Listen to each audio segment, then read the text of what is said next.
Hi Year 10, I hope you had a nice half-term break in the sun. I wanted to start by saying well done because before half-term we revised Act 1 to 3 that you did last year, and this week we're going to study Act 4, and next week we'll finish the play by looking at Act 5 together. So for your Take 10 today, I want you to pause the video. You need to copy down each of the quotes, write down who said it, and tell me the device that you see being used, whether that's a metaphor or personification.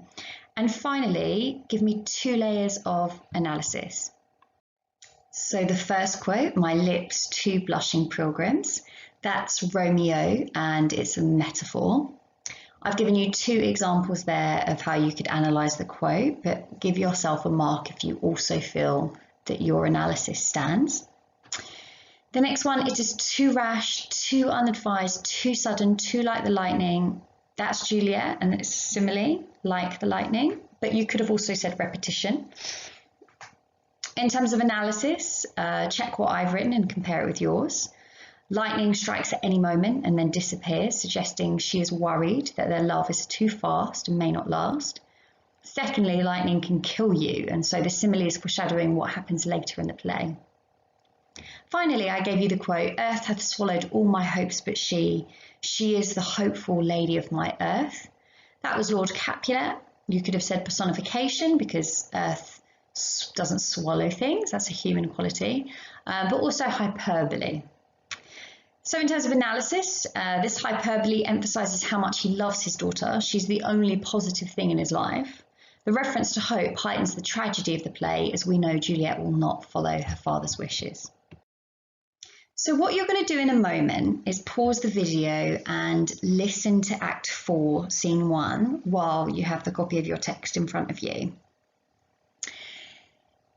In this act, Juliet is going to go to see the friar because she's devastated. Now let's remember, prior to Act 4, she's fallen in love with Romeo, they've rushed and got married, but then there was a big fight and Tybalt killed Mercutio, and to avenge this, Romeo then killed Tybalt. Now Tybalt is Juliet's cousin.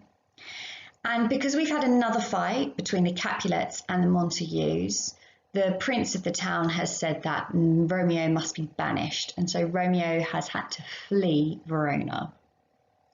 So Juliet's in a very difficult place now. She's married to a man she loves.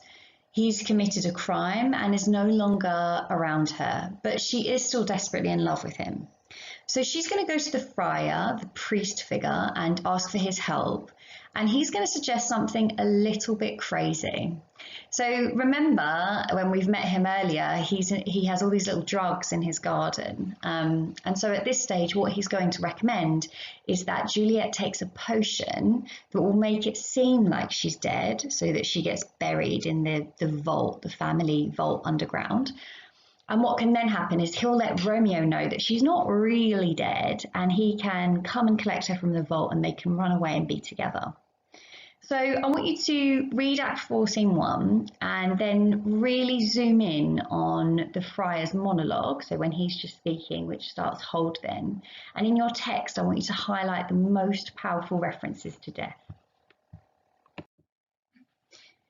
Great, so check what you highlighted now. I've put a few examples up on this slide. He talks about her having no pulse, no warmth, no breath shall testify thou livest.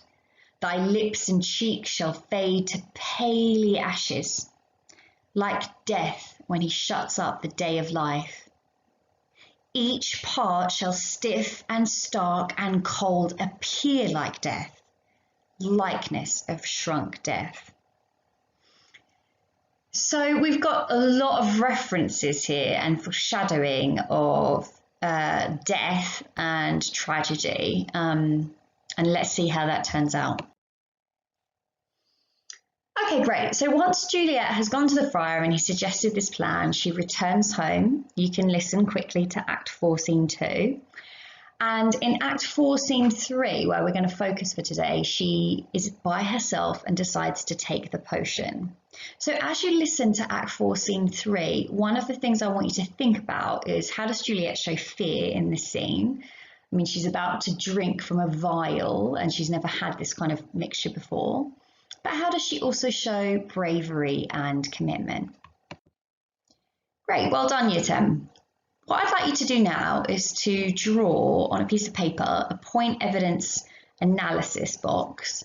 And I want you to start with this conversation and think about how Shakespeare presents Juliet as a determined woman.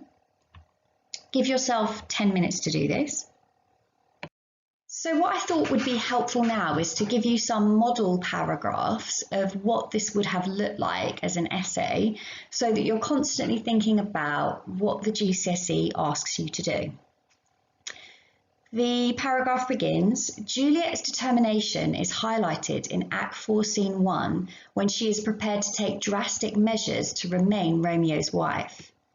They would get a mark here for making a really clear point, which is focused on the question of how is Juliet determined. In an impassioned monologue, again, they would get a mark here because they're using literary terminology. Remember, monologue, mono meaning one, means when one person is speaking. She says to the friar, "Oh, bid me lurk where serpents are or go into a newly made grave." Here, again, a mark for giving a quote. Her speech is littered with references to deathly animals and even the location for the deceased themselves. This reinforces to the audience her determination to be a faithful wife to Romeo. We've got some analysis here, why that quote is powerful and how it shows her determination. Shakespeare also foreshadows, another literary term, well done, the death that is to come in the play. It turns out to be a love that she is prepared to die for. Her determination to find her own partner contrasts with Elizabethan courtly love, where typically a father would arrange a marriage for his daughter and pass her on like property. A mark here for context. So there's a model paragraph about what we've just read, and now the next paragraph is going to link it into another part of the play. Shakespeare also presents Juliet as a determined woman earlier in the play when she decides to marry Romeo despite their ancient family grudge. A clear point here. She says, "All my fortunes at thy foot I'll lay and follow thee throughout the world." A mark for giving a quote. The adjective, again, literary terminology, ancient, informs the audience that this family feud has been going on for a long period of time and suggests it must be serious. This is juxtaposed with the amount of time it takes for Romeo and Juliet to fall in love. Shakespeare shows Juliet's determination by having her offer all of her fortunes after knowing him for less than a day. Some analysis. This heightens the romance. Others could argue, however, that this also shows subservience, as she is offering to surrender everything to Romeo, a sign of the patriarchal times this play was produced in. So this is quite sophisticated here, because what it's doing is it's offering a counter argument for that quote and saying, actually, does this show female determination, or does it actually show that she'll just do anything for her man? And it's also linking in context, because it's referencing the fact that this was a very patriarchal time. Great. Okay, so for today, there is a quiz on Show My Homework, which you need to answer. Best of luck for it, and I look forward to teaching you again next week.